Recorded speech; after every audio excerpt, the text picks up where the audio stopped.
नमस्कार। आकाशवाणी से प्रस्तुत है समाचार प्रभात।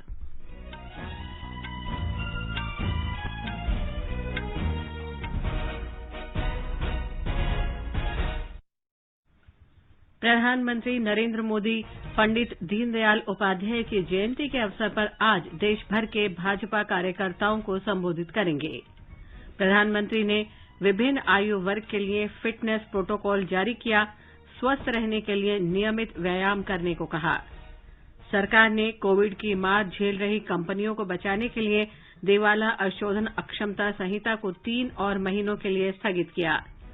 भारत ने अमेरिकी कंपनियों को देश में गैस अवसंरचना के निर्माण में भागीदारी बढ़ाने के लिए आमंत्रित किया। और आईपीएल क्रिकेट में किंग्स 11 पंजाब ने रॉयल चैलेंजर्स बेंगलौर को 97 रन से हराया।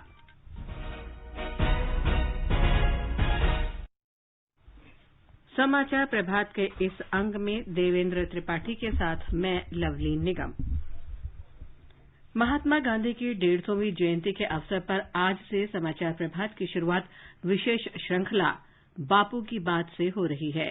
महात्मा गांधी चाहते थे कि भारत का स्वतंत्रता आंदोलन आजादी चाहने वाले देशों के लिए उदाहरण बने। अगर कोई मुल्क को आजाद होना चाहिए वो तो हिंदुस्तान इस आजादी का मुल्क है। और मेरी तो तमन्ना ये है, मेरी तो आशा ये है, ईश्वर से प्रार्थना ये है कि हिंदुस्तान ऐसा बने कि जिससे सारी दुनिया कहे कि अगर आजाद बनना है तो हिंदुस्तान के जैसे आजाद बनो। राष्ट्र आज भारतीय जनता पार्टी के विचारक और जनसंघ के सह संस्थापक पंडित दीनदयाल उपाध्याय की जयंती पर उन्हें श्रद्धांजलि अर्पित कर रहा है। इस अवसर पर प्रधानमंत्री नरेंद्र मोदी देश भर के भारतीय जनता पार्टी कार्यकर्ताओं को संबोधित करेंगे। श्री मोदी ने पंडित जी को श्रद्धांजलि देते हुए कहा कि उनके आदर्श गरीबों की सेवा करने और उनके जीवन में सकारात्मक बदलाव लाने के लिए हमें प्रेरित करते हैं। पिछले वर्ष उनकी जयंती पर श्री मोदी ने कहा था कि सर्वजन हिताय सर्वजन सुखाय अंत्योदय का सिद्धांत पंडित जी की देन है। आज 25 सितंबर पंडित दीनदयाल उपाध्याय जी की जन्म जयंती का सर्वजन हिताय सर्वजन सुखाय अंत्योदय का सिद्धांत उनकी देन रही। उन्होंने पूरी शक्ति संगठन को वैचारिक अधिष्ठान देने, कार्यकर्ता के निर्माण में, संगठन के विस्तार में अपने जीवन का अधिकतम कार्यकाल करवा दिया। पंडित जी के विचार चिंतन में उन बातों का अर्थ है जो वेद से विवेकानंद तक हम सुनते आए हैं, जो सुदर्शन चक्रधारी मोहन से लेकर के चरखाधारी मोहन तक सुनते आए हैं। वे कहते थे कि व्यक्ति प्रतिभा संपन्न हो, सामर्थ्यशाली, परिवार एक रस हो, परिवार सामर्थ्यमय हो। वे कहते थे समाज समान अधिष्ठान पर विविधताओं से भरा हुआ संकल्पबद्ध होना चाहिए। राष्ट्र में जो सेना है, सेना अत्यंत सामर्थ्यवान होनी चाहिए और तब जाकर के राष्ट्र सामर्थ्यवान बनता है। गृह मंत्री अमित शाह ने पंडित दीनदयाल उपाध्याय की जयंती पर उन्हें श्रद्धांजलि दी है। उन्होंने कहा कि वे एक बहुआयामी व्यक्तित्व के मालिक थे। उन्होंने कहा कि वे भारतीय संस्कृति और आदर्शों की रक्षा के लिए पूरा जीवन संघर्ष करते रहे। श्री शाह ने कहा कि उनका जीवन सामाजिक समरसता और देशभक्ति का एक अनूठा उदाहरण है। वर्ष 2014 में पंडित दीनदयाल उपाध्याय के जन्मदिन 25 सितंबर को अंत्योदय दिवस घोषित किया गया था। इसी दिन ग्रामीण विकास मंत्रालय ने 2014 में इसे आजीविका स्किल्स नामक कौशल विकास कार्यक्रम को दीनदयाल उपाध्याय ग्रामीण कौशल योजना DDU-GKY के रूप में फिर से विकसित किया, जिसके माध्यम से अधिक पहुंच, कवरेज और गुणवत्ता पर जोर दिया गया। ग्रामीण विकास मंत्रालय ने ऐसा कर अपना 15 वर्ष का अनुभव कौशल प्रशिक्षण कार्यक्रमों को लागू करने में उपयोग किया। DDU-GKY अब एक मांग पर आधारित प्लेसमेंट लिंक्ड स्किलिंग कार्यक्रम है, जिससे ग्रामीण क्षेत्रों के गरीब युवाओं को राष्ट्रीय और अंतर्राष्ट्रीय स्तर पर रोजगार अवसरों का लाभ मिलता है। अंत्योदय मिशन की भावना अंतिम व्यक्ति तक पहुंचना है। ग्रामीण विकास मंत्रालय देश के सभी पात्र ग्रामीण युवाओं तक पहुंचकर इस उद्देश्य को साकार करने की दिशा में काम कर रहा है। मंत्रालय अंत्योदय की भावना के अनुरूप काम करते हुए और अंत्योदय दिवस 2020 को मनाने के लिए देश भर के अपने सक्षम और उत्साही लाभार्थियों के साथ ये दिवस मना रहा है। मौजूदा महामारी के दौरान ये मंत्रालय राज्यों, केंद्र शासित प्रदेशों, परियोजना कार्यान्वयन एजेंसियों, नियोक्ताओं और ग्रामीण युवाओं तथा अन्य हितधारकों के साथ दीनदयाल उपाध्याय ग्रामीण कौशल योजना दिवस का ऑनलाइन आयोजन कर रहा है। प्रधानमंत्री सहज बिजली हर घर योजना सौभाग्य के आज 3 वर्ष पूरे हो गए हैं। प्रधानमंत्री नरेंद्र मोदी ने देश के ग्रामीण और शहरी क्षेत्रों के सभी घरों में बिजली पहुंचाने के लिए 25 सितंबर 2017 को सौभाग्य योजना की शुरुआत की थी। ब्यौरा हमारे संवाददाता से। सभी ग्रामीण घरों और शहरी क्षेत्रों में रहने वाले सभी गरीब परिवारों को बिजली कनेक्शन प्रदान करके सार्वजनिक घरेलू विद्युतीकरण के लक्ष्य को प्राप्त करने के उद्देश्य से इस योजना की शुरुआत की गई थी। इस योजना के लिए कुल 16,320 करोड़ रुपए का प्रावधान किया गया है, जिसमें से 14,000 करोड़ रुपए से अधिक की राशि ग्रामीण क्षेत्र के लिए और 2,295 करोड़ रुपए की राशि का प्रावधान शहरी क्षेत्र के लिए किया गया है। अब तक सौभाग्य योजना के तहत 2 करोड़ 62 लाख से अधिक घरों में बिजली कनेक्शन दिया जा चुका है। आनंद कुमार, आकाशवाणी समाचार, दिल्ली। प्रधानमंत्री नरेंद्र मोदी ने देशवासियों को स्वस्थ रहने का एक नया मंत्र दिया है, फिटनेस की डोज आधा घंटा रोज। प्रधानमंत्री ने कल फिट इंडिया मूवमेंट के 1 वर्ष पूरे होने के अवसर पर ऑनलाइन फिट इंडिया संवाद के दौरान लोगों से फिट और स्वस्थ रहने के लिए इस मंत्र को अपने जीवन में अपनाने का आह्वान किया। फिटनेस की डोज आधा घंटा रोज, इस मंत्र में सभी का स्वास्थ्य, सभी का सुख छिपा हुआ है। फिर चाहे योग हो या बैडमिंटन हो, टेनिस हो या फुटबॉल हो, जो भी आपको पसंद आए, कम से कम 30 मिनट रोज कीजिए। प्रधानमंत्री ने विभिन्न आयु वर्ग के लिए फिटनेस प्रोटोकॉल की शुरुआत भी की। श्री मोदी ने कहा कि विश्व के कई देशों ने स्वास्थ्य के बारे में अनेक लक्ष्य तय किए हैं और उन्हें हासिल करने के लिए कई मोर्चों पर काम कर रहे हैं। प्रधानमंत्री ने कहा कि योग, ध्यान, व्यायाम, स्वस्थ खानपान और तैराकी जैसी गतिविधियां हमारी प्राकृतिक चेतना का हिस्सा बन रही हैं। उन्होंने कहा कि कोविड संकट के दौरान फिट इंडिया मूवमेंट के प्रभाव और इसकी उपयोगिता का ज्यादा एहसास हुआ है। फिट इंडिया मूवमेंट ने अपना 1 साल एक ऐसे समय में पूरा किया है जिसमें करीब करीब 6 महीने अनेक प्रकार के रिस्ट्रिक्शन के बीच हमें गुजारा करना पड़ा है, लेकिन फिट इंडिया मूवमेंट ने अपने प्रभाव और प्रासंगिकता को इस कोरोना काल में सिद्ध करके दिखाया है। वाकई फिट रहना उतना मुश्किल काम नहीं है जितना कुछ लोगों को लगता है। थोड़े से नियम से और थोड़े से परिश्रम से आप हमेशा स्वस्थ रह सकते हैं। सरकार ने कोविड की मार झेल रही कंपनियों को बचाने के लिए दिवाला अशोधन अक्षमता संहिता 2016 को 3 और महीनों के लिए स्थगित कर दिया है। एक अधिसूचना में कहा गया है कि दिवाला अशोधन अक्षमता संहिता की धारा 7, 9 और 10 को पहले 6 महीने के लिए स्थगित किया गया था, जिसे 25 सितंबर से और 3 महीने के लिए बढ़ा दिया गया है।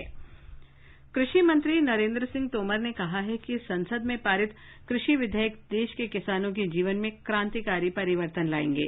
उन्होंने कहा कि नए कानून के बन जाने से किसान अपनी उपज का बेहतर मूल्य पाने में और अधिक स्वतंत्र होंगे और उन्हें आर्थिक लाभ होगा। बिल के जो प्रावधान हैं वो किसान हितैषी हैं, जिनका विरोध करने की स्थिति में कोई भी राजनीतिक दल नहीं है। लेकिन ये रिफॉर्म, ये क्रांतिकारी परिवर्तन जो लंबे समय से अपेक्षित था, उसको लाने में मोदी सरकार का संकल्प पूरा हुआ है। इसलिए किसी को विरोध करना है तो वो देश भर में लोगों को गुमराह करके इसका विरोध कर रहे हैं। श्री तोमर ने कांग्रेस पर आरोप लगाया कि वो देश के किसानों को गुमराह कर रही है। उन्होंने कहा कि न्यूनतम समर्थन मूल्य एमएसपी एक प्रशासनिक निर्णय है। एमएसपी भारत सरकार का प्रशासकीय निर्णय है। ये निर्णय पहले था, आज भी है और आने वाले कल में भी रहेगा। खरीफ की एमएसपी हमने घोषित कर दी है। खरीफ की फसल अक्टूबर में आने वाली है और उसकी खरीद की प्रक्रिया उपभोक्ता मंत्रालय प्रारंभ करने जा रहा है। रबी की फसल की बुआई से पूर्व ही हम लोगों ने एमएसपी घोषित कर दी है। श्री तोमर ने कहा कि कृषि उत्पाद विपणन समिति मंडी को हटाने का प्रावधान नहीं किया गया है। कृषि मंत्री ने कहा कि कृषि विधेयकों से किसानों को फसल की कीमत की गारंटी मिलेगी, इसलिए वो समय पर बुआई कर सकेंगे। उन्होंने स्पष्ट किया कि उपज बेचने का अनुबंध केवल उपज तक ही सीमित होगा और उसका खेती की जमीन से कोई संबंध नहीं होगा। स्वास्थ्य मंत्रालय ने कहा है कि देश में कोविड के नए मामलों में से 75% मामले 10 राज्यों और केंद्र शासित प्रदेशों से हैं। मंत्रालय ने कहा है कि इन 10 राज्यों और केंद्र शासित प्रदेशों में 74% लोग स्वस्थ हो चुके हैं। महाराष्ट्र, आंध्र प्रदेश और कर्नाटक उन राज्यों में है जहां स्वस्थ होने की दर अधिक है और जहां से कोविड संक्रमण के नए मामले भी आ रहे हैं। मंत्रालय ने कहा है कि केंद्र सरकार सभी राज्यों को मजबूती प्रदान करने और अपने प्रयास जारी रखने के लिए तकनीकी और वित्तीय सहायता तथा अन्य प्रबंधन उपलब्ध करा रही है। देश में पिछले 6 दिनों से लगातार कोविड के नए रोगियों की तुलना में अधिक लोग स्वस्थ हो रहे हैं। पिछले 24 घंटों के दौरान देश में 87,300 से ज्यादा रोगी स्वस्थ हुए हैं, जबकि 86,500 से अधिक लोगों में संक्रमण की पुष्टि हुई है। अब तक 46,70,000 से अधिक लोग स्वस्थ हुए हैं। स्वस्थ होने की दर 81.55% हो गई है। कुल संक्रमित लोगों में से इस समय केवल 16.86% रोगियों का इलाज चल रहा है। जांच, निगरानी और उपचार की केंद्र की रणनीति के प्रभावी कार्यान्वयन से कोविड मरीजों के स्वस्थ होने की दर में वृद्धि हुई है, जबकि मृत्यु दर कम हुई है। इस समय देश में कोविड से मृत्यु की दर 1.59% है। भारत विश्व के उन देशों में शामिल है जहां मृत्यु दर सबसे कम है। देश में पिछले 24 घंटों में 1,129 लोगों की मृत्यु हुई है। मृतकों की संख्या 91,149 हो गई है। भारतीय आयुर्विज्ञान अनुसंधान परिषद के अधिकारी ने बताया कि पिछले 24 घंटों में 11,56,000 से अधिक नमूनों की जांच की गई।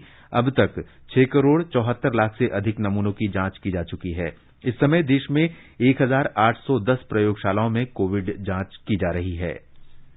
बम्बई नगर निगम आयुक्त इकबाल सिंह चहल ने कहा है कि शहर में कोविड-19 की दोबारा वापसी नहीं हुई है, बल्कि अधिक संख्या में जांच होने के कारण संक्रमित लोगों की संख्या बढ़ रही है। एक रिपोर्ट।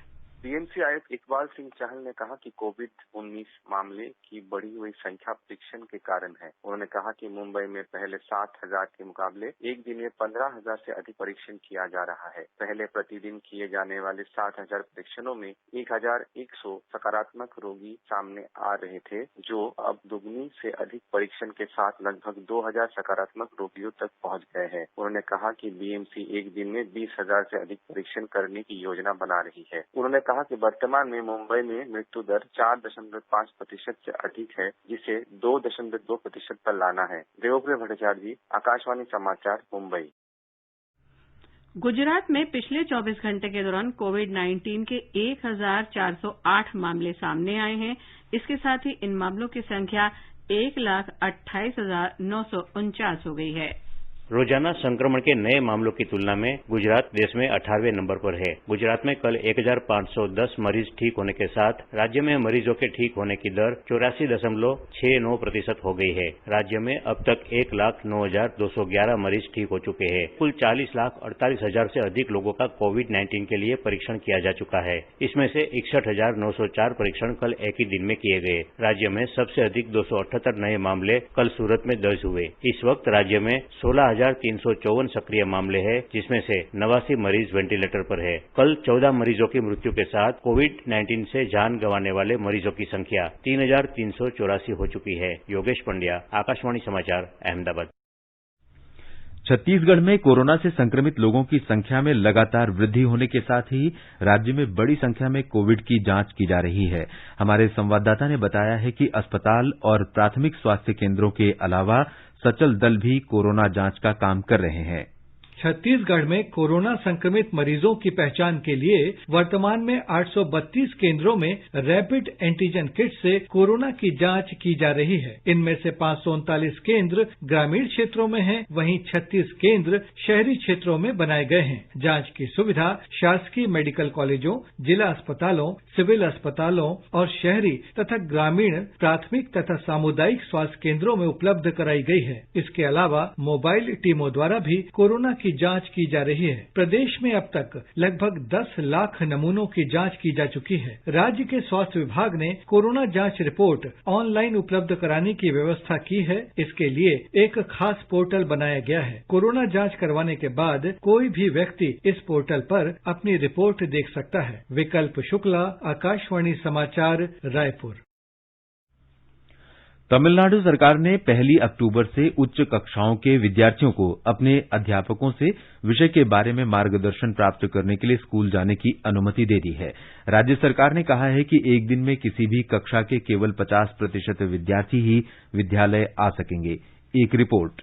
तमिलनाडु सरकार ने 1 अक्टूबर से 10वीं, 11वीं और 12वीं कक्षा के विद्यार्थियों को स्कूल जाने की अनुमति दे दी है। हालांकि कोई भी नियमित कक्षाएं नहीं होंगी, लेकिन विद्यार्थी जरूरी विषयों पर शिक्षकों से मार्गदर्शन लेते रहेंगे। विद्यार्थियों को सोमवार से शनिवार तक स्कूल जाने का विकल्प दिया गया है। इसी तरह शिक्षकों को भी 2 समूह में बांटा गया है और शिक्षक भीड़ से बचने के लिए एक दिन छोड़कर दूसरे दिन विद्यार्थियों को पढ़ाएंगे। विद्यार्थियों से कहा गया है कि वे कक्षा में 6 फीट की दूरी बनाए रखें और सभी निर्धारित सुरक्षा प्रोटोकॉल का पालन करें। चेन्नई से जय सिंह की रिपोर्ट के साथ समाचार कक्ष से भवतारिणी। इस बीच 3 सितंबर के बाद पहली बार चेन्नई में कल 1000 से अधिक लोगों में कोरोना संक्रमण की पुष्टि हुई। राज्य में कल 5692 लोगों में कोरोना संक्रमण की पुष्टि हुई और अब कुल संक्रमितों की संख्या 5,63,000 के पार हो गई है। राज्य में अब तक 5,08,000 से अधिक लोग ठीक हुए हैं। तेलंगाना में सरकार ने आज से हैदराबाद में सिटी बस सेवा चरणबद्ध तरीके से शुरू करने का फैसला किया है। तेलंगाना से कर्नाटक और महाराष्ट्र के लिए अंतर्राज्यीय बस सेवा भी आज से शुरू हो जाएगी। शुरुआत में राज्य सड़क परिवहन निगम की 3,200 बसों में से 25% बसें चलाई जाएंगी। करीब 700 सरकारी बसें 6 महीने के अंतराल के बाद आज से चलने लगेंगी। सफदरजंग अस्पताल के मेडिसिन विभाग के डॉक्टर M.K. सेन ने आकाशवाणी के विशेष कोविड कार्यक्रम में उन नियमित आदतों के बारे में बताया जिनसे रोग प्रतिरोधक क्षमता बढ़ सकती है और लोगों को संक्रमण से सुरक्षित रहने में मदद मिल सकती है। कोविड अप्रोप्रिएट बिहेवियर है, जैसे मास्क का पहनना, हाथ धोना और फिजिकल डिस्टेंसिंग रखना, इसमें बिल्कुल इसको नजरअंदाज ना करें। पर्याप्त मात्रा में पानी पिएं, वार्म वाटर और मॉडरेट एक्सरसाइज, रोज योगासन या प्राणायाम या मेडिटेशन, ये बहुत आवश्यक है। कुछ हल्की फुल्की ब्रीदिंग एक्सरसाइजेज अगर उनको बतलाई गई हो तो उसका जरूर ऑब्जर्व करें। सायंकालीन या सांध्यकालीन जो सैर है, मॉर्निंग वॉक या इवनिंग वॉक, और सबसे अधिक जो मैं मानता हूं, घर पे पका हुआ भोजन और फ्रेशली प्रिपेयर्ड पौष्टिक आहार का होना हमारी इम्यूनिटी को बढ़ाती है और हमारे को ये पोस्ट कोविड सिंड्रोम से जूझने में बहुत मदद करती है। ये समाचार आकाशवाणी से प्रसारित किए जा रहे हैं। खुजली झटपट दूर करे, ओहे जालिम लोशन, वही नाम वही काम, कुछ भी नहीं बदला। चर्म रोगों का दुश्मन जालिम लोशन। समाचार प्रभात में आपका फिर स्वागत है। आगे बढ़ने से पहले एक नजर फिर से मुख्य समाचारों पर। प्रधानमंत्री नरेंद्र मोदी पंडित दीनदयाल उपाध्याय की जयंती के अवसर पर आज देश भर के भाजपा कार्यकर्ताओं को संबोधित करेंगे। प्रधानमंत्री ने विभिन्न आयु वर्ग के लिए फिटनेस प्रोटोकॉल जारी किया, स्वस्थ रहने के लिए नियमित व्यायाम करने को कहा। सरकार ने कोविड की मार झेल रही कंपनियों को बचाने के लिए दिवाला अशोधन अक्षमता संहिता को 3 और महीनों के लिए स्थगित किया। भारत ने अमेरिकी कंपनियों को देश में गैस अवसंरचना के निर्माण में भागीदारी बढ़ाने के लिए आमंत्रित किया। और आईपीएल क्रिकेट में किंग्स 11 पंजाब ने रॉयल चैलेंजर्स बेंगलौर को 97 रन से हराया। पेट्रोलियम और प्राकृतिक गैस मंत्री धर्मेंद्र प्रधान ने भारत में अमेरिका के राजदूत केनेथ जस्टर के साथ भारत अमेरिका ऊर्जा साझेदारी पर चर्चा की। वीडियो कॉन्फ्रेंस के जरिए हुई इस बातचीत में विशेष रूप से रणनीतिक ऊर्जा साझेदारी पर विचार विमर्श किया गया। श्री प्रधान ने कहा कि दोनों देशों ने प्राकृतिक गैस के क्षेत्र में भी सहयोग आगे बढ़ाने पर विचार किया है। श्री प्रधान ने देश में गैस विनिर्माण क्षेत्र के विकास में शामिल होने के लिए अमेरिकी कंपनियों को निमंत्रण दिया। उन्होंने इस वर्ष जून में शुरू किए गए रणनीतिक पेट्रोलियम संग्रहण सहयोग की भी समीक्षा की। प्रधानमंत्री नरेंद्र मोदी कल श्रीलंका के प्रधानमंत्री महिंदा राजपक्षे के साथ वीडियो कॉन्फ्रेंस के माध्यम से द्विपक्षीय शिखर वार्ता करेंगे। प्रधानमंत्री मोदी की किसी पड़ोसी देश के साथ इस तरह की पहली डिजिटल वार्ता होगी। श्री राजपक्षे भी अगस्त में प्रधानमंत्री पद की शपथ लेने के बाद पड़ोसी देश के नेता के साथ राजनयिक स्तर का पहला संवाद करेंगे। भारत और श्रीलंका के द्विपक्षीय संबंध निरंतर उच्च स्तरीय संपर्कों से संचालित रहे हैं। इससे परस्पर सहयोग और संबंधों को गति मिली है। दोनों देशों के बीच वाणिज्य, सुरक्षा, रक्षा, संस्कृति और पर्यटन जैसे बहुआयामी क्षेत्रों में सहयोग शामिल है। प्रधानमंत्री मोदी श्रीलंका के राष्ट्रपति और प्रधानमंत्री के साथ नियमित रूप से संवाद करते रहते हैं। भारत ने कहा है कि भारत और चीन के बीच सीमा विवाद के सभी क्षेत्रों में पूर्ण शांति के लिए विचार विमर्श जारी रखने के साथ साथ यथास्थिति को बदलने की एकतरफा कार्रवाइयों से बचना चाहिए। विदेश मंत्रालय के प्रवक्ता ने कहा कि दोनों पक्षों ने वरिष्ठ कमांडरों की अगली बैठक जल्द से जल्द बुलाने का निर्णय लिया है। उन्होंने कहा कि परामर्श और सहयोग के कार्यतंत्र की अगली बैठक बहुत जल्द होने वाली है। इस महीने की 21 तारीख को मोल्डो में भारत और चीन के वरिष्ठ कमांडरों की 6ठी बैठक हुई। दोनों पक्षों ने किसी गलतफहमी और अनावश्यक निर्णयों को दूर करने के लिए जमीनी स्तर पर सूचनाओं के आदान प्रदान को सुदृढ़ करने का निर्णय लिया है। भारत ने एशिया वार्ता और विश्वास निर्माण मंच CICA के दुरुपयोग के लिए पाकिस्तान की कड़ी आलोचना की है। भारत ने कहा है कि पाकिस्तान निराधार बयान देता रहा है। मंच की विशेष मंत्री स्तरीय वर्चुअल बैठक में उत्तर देने के अधिकार के दौरान भारत ने कहा कि जम्मू कश्मीर तथा लद्दाख भारत के अभिन्न अंग हैं और हमेशा बने रहेंगे। पाकिस्तान के विदेश मंत्री शाह महमूद कुरैशी की टिप्पणी पर भारत ने कहा कि पाकिस्तान को भारत के अंदरूनी मामलों में दखल देने का कोई अधिकार नहीं है। भारत ने कहा कि पाकिस्तान ने जो आज बयान दिया है वो उसके आंतरिक मामलों, संप्रभुता और क्षेत्रीय अखंडता में खुला हस्तक्षेप है। भारत ने कहा कि पाकिस्तान आतंकवाद का वैश्विक केंद्र बना हुआ है और वो भारत में आतंकवादी गतिविधियों को जारी रखे हुए है। उसने पाकिस्तान को सलाह दी कि वो भारत के बारे में इस मंच को भ्रमित करने के बजाय आतंकवाद को शह देने, सहायता देने और समर्थन देना बंद करे। ऐसा करने से दोनों देश आपसी मुद्दों पर अधिक ध्यान दे सकेंगे। अफगानिस्तान से अल्पसंख्यक समुदाय के 350 से अधिक लोग भारत में लॉकडाउन लगने के पहले आए हैं। विदेश मंत्रालय ने बताया कि उसे अफगानिस्तान के हिंदुओं और सिखों की तरफ से भारत में बसने की अनुमति के अनुरोध मिल रहे हैं। मार्च में काबुल में एक गुरुद्वारे पर हमले के बाद ऐसे अनुरोध और बढ़ गए हैं। प्रवक्ता ने कहा कि अल्पसंख्यकों की सुरक्षा और कुशलता सुनिश्चित करने के लिए काबुल स्थित भारतीय दूतावास उनके संपर्क में रहा है और कोविड प्रतिबंधों के बावजूद अफगानिस्तान से आने में मदद मुहैया कराई है। केंद्र सरकार ने कहा है कि PM street vendors Atmanirbhar Nidhi PM Svanidhi योजना के तहत अब तक ऋण के लिए 15 लाख से अधिक आवेदन मिले हैं।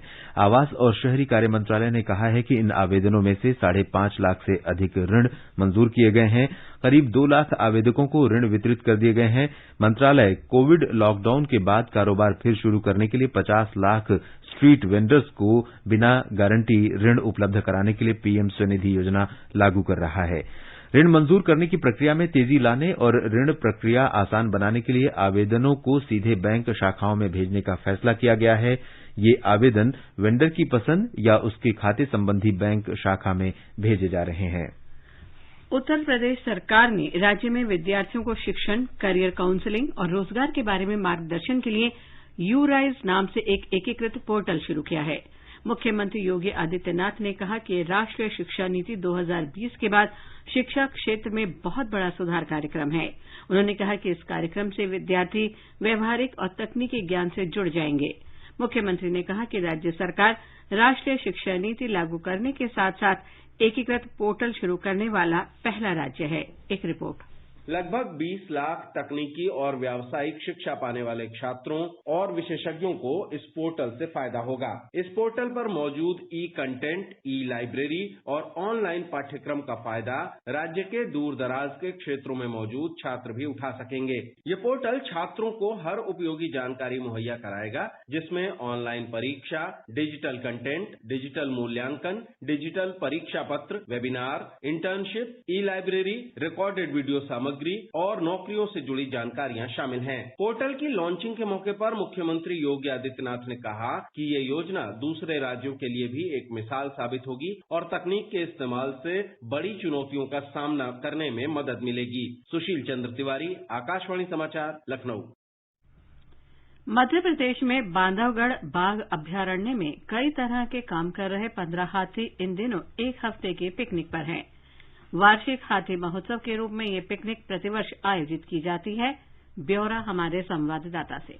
हाथियों के लिए यह कायाकल्प शिविर सोमवार से शुरू हुआ है, जिसमें उन्हें अपने नियमित काम से छुट्टी मिल गई है और उनकी भरपूर सेवा की जा रही है। हाथियों को कायाकल्प सप्ताह के दौरान उनका पसंदीदा भोजन दिया जा रहा है और नीम के साथ साथ अन्य सुगंधित तेलों से मालिश की जा रही है। कोविड-19 महामारी को देखते हुए इस वर्ष आम लोगों की भागीदारी सीमित कर दी गई है। बांधवगढ़ के क्षेत्रीय निदेशक बिसेंट रहीम ने बताया कि हाथियों को गोद लेने की नई योजना भी शुरू की जा रही है। इस योजना के तहत कोई भी व्यक्ति 1 दिन या 1 महीने के लिए हाथी को गोद ले सकता है। इच्छुक व्यक्तियों को उस अवधि के दौरान उस हाथी की दवाओं और भोजन का खर्च उठाना होगा। गौरतलब है कि ये हाथी पूरे साल बांधवगढ़ टाइगर रिजर्व में अधिकारियों को गश्त, ट्रैकिंग और अन्य नियमित कार्यों में मदद करते हैं। संजीव शर्मा, आकाशवाणी समाचार, भोपाल। आईपीएल क्रिकेट में आज दुबई में दिल्ली कैपिटल्स का मुकाबला चेन्नई सुपर किंग्स से होगा। कल किंग्स 11 पंजाब ने रॉयल चैलेंजर्स बेंगलोर को 97 रन से हरा दिया। केएल राहुल के 132 रन की बदौलत पंजाब ने 206 रन का विशाल स्कोर खड़ा किया। जवाब में बेंगलोर की टीम केवल 109 रन पर सिमट गई। और अब एक नजर आज के मौसम पर। राष्ट्रीय राजधानी दिल्ली में आंशिक रूप से बादल छाए रहेंगे। न्यूनतम तापमान 26 डिग्री सेल्सियस रिकॉर्ड हुआ। अधिकतम तापमान 38 डिग्री सेल्सियस के आसपास रहेगा। मुंबई में आमतौर पर बादल छाए रहेंगे और हल्की बारिश हो सकती है। तापमान 25 और 28 डिग्री सेल्सियस के बीच रहने की संभावना है। चेन्नई में भी बादल छाए रहने और हल्की वर्षा के आसार हैं। तापमान 26 सेल्सियस और 33 डिग्री सेल्सियस के बीच रहने का अनुमान है। कोलकाता में आमतौर पर बादल छाए रहेंगे। 1 या 2 बार गरज के साथ बौछारें पड़ने की संभावना है। न्यूनतम तापमान 28 डिग्री सेल्सियस दर्ज हुआ, जबकि अधिकतम तापमान 31 डिग्री सेल्सियस रहने की संभावना है। केंद्र शासित प्रदेश जम्मू कश्मीर के जम्मू में न्यूनतम तापमान 24 डिग्री सेल्सियस रहा। अधिकतम तापमान 37 डिग्री सेल्सियस के आसपास रहेगा। आसमान साफ रहेगा। लद्दाख में आसमान साफ रहेगा। दोपहर या शाम तक आंशिक रूप से बादल छा सकते हैं। तापमान 11 और 24 डिग्री सेल्सियस के बीच रहेगा। गिलगित में तापमान 12 और 34 डिग्री सेल्सियस के बीच रहने की संभावना है। आसमान साफ रहने की उम्मीद है। दोपहर या शाम तक बादल छा सकते हैं। मुजफ्फराबाद में आसमान साफ रहने का अनुमान व्यक्त किया गया है। तापमान 16 और 34 डिग्री सेल्सियस के बीच रह सकता है। समाचार कक्ष से मोहम्मद जुबैर। ये समाचार हमारी वेबसाइट newsonair.com/hindi पर भी उपलब्ध हैं। और अब आज के समाचार पत्रों की सुर्खियों के साथ हैं देवेंद्र त्रिपाठी। धन्यवाद लवलीन। केंद्र की राज्यों को राज्य आपदा मोचन कोष की 50% तक राशि कोविड से निपटने में खर्च करने की अनुमति संबंधी खबरें सभी अखबारों में प्रमुखता से हैं। राष्ट्रीय सहारा की सुर्खी है, आपदा कोष से कोरोना को मात, रिकवरी की दर 81% से ज्यादा। जनसत्ता का कहना है, कोरोना के सक्रिय मामलों में लगातार कमी के संकेत। हिन्दुस्तान की खबर है, कोरोना काल में दुनिया का दवाखाना बनकर उभरा भारत। पत्र आगे लिखता है, दवा उत्पादन के मामले में भारत दुनिया में तीसरे नंबर पर। कोरोना के साये में चला मानसून सत्र शीर्षक से राजस्थान पत्रिका की खबर है, लोकसभा में हर दिन पहुंचे थे 370 सांसद, बनाए नए आयाम। कृषि विधेयकों को लेकर कांग्रेस के विरोध पर कृषि मंत्री का ये बयान कि इस तरह की राजनीति देश को कमजोर कर रही है, हरिभूमि सहित कई अखबारों में है। वीर अर्जुन ने कृषि मंत्री के इस बयान को दिया है कि कृषि बिलों से किसानों के जीवन में आएगा क्रांतिकारी बदलाव। इस बीच कृषि बिल पर किसानों के आंदोलन की खबरें भी कुछ अखबारों में है। मादक पदार्थ मामलों में बॉलीवुड अभिनेत्री दीपिका पादुकोण सहित कुछ और अभिनेत्रियों से आज और कल पूछताछ करने की खबर दैनिक भास्कर सहित सभी अखबारों में है। राष्ट्रीय सहारा की सुर्खी है, ड्रग कनेक्शन ने बढ़ाई फिल्मी सितारों की टेंशन। अमर उजाला की खबर है, उच्चतम न्यायालय ने संघ लोक सेवा आयोग की परीक्षाएं टालने की मांग वाली याचिका पर नोटिस जारी किया है। नवभारत टाइम्स की सुर्खी है, कोरोना और बाढ़ का हवाला देकर एग्जाम टालने की गुहार। यूपीएससी की परीक्षा होगी या नहीं, 28 को कोर्ट करेगा सुनवाई। आंतरिक तैनाती से मुक्त होंगे सुरक्षा बल, राष्ट्रीय सहारा में प्रमुखता से है। पत्र के अनुसार देश की विभिन्न सीमाओं पर और मजबूत की जाएगी सुरक्षा व्यवस्था। अंत में मुख्य समाचार एक बार फिर।